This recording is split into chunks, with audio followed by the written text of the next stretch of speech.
Welcome to Tenor Tech, where I solve the problems you didn't even know you had. You begin by powering off the EliteBook and unplugging every cable. This prevents shorting. Remove the rear battery using the latch and slide it out so you have clear access.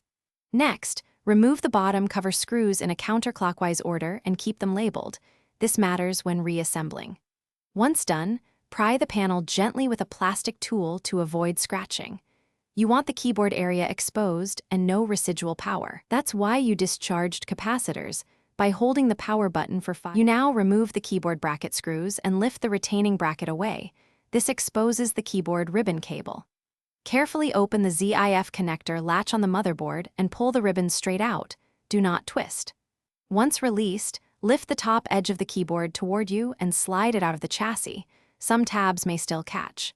If it resists, inspect under rubber feet or near the hinge for one more screw. Make sure you track screw locations so reassembly aligns perfectly. You finish by seating the keyboard in its slot, feed the ribbon into the ZIF connector and close the latch to secure it. This restores the electrical connection. Before snapping the bottom cover on, reconnect the battery and power up to test all keys. This quick test saves time. If some keys don't register, power down and clean the connector contact with 90% plus isopropyl on a lint-free swab or use short bursts of compressed air. Once okay, reassemble fully and verify operation. Thanks for watching. Subscribe to keep your life in tune.